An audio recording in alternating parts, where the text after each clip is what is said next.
யார் போரு பின்னாடி இருப்போம் ஏவா செல்போனு அண்ணா அண்ணா அண்ணா பின்னாடி என்ன செல்போன் வெளியே என்ன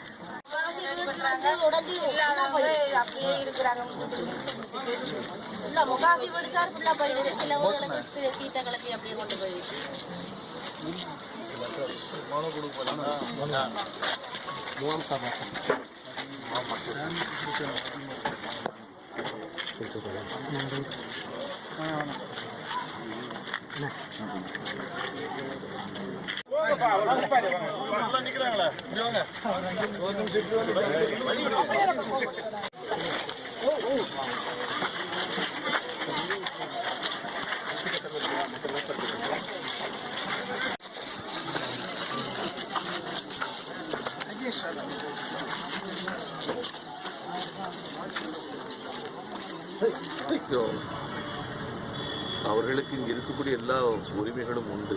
அதே நேரத்தில் என்னை பொறுத்த வரைக்கும் இலங்கையிலிருந்து வந்த மக்கள் மீண்டும் அவருடைய சொந்த நாட்டில் குடியமர்வதுதான் அவருடைய வருங்காலத்திற்கும் தமிழ் சமுதாயத்தினுடைய இலங்கை தமிழ் சமுதாயத்தினுடைய வருங்காலத்திற்கும் சிறப்பாக அமையும் என்பது என்னுடைய தனிப்பட்ட கருத்து. அவங்க கோரிக்கை இப்போ அவங்க முகாமில் இருக்கிறாங்க.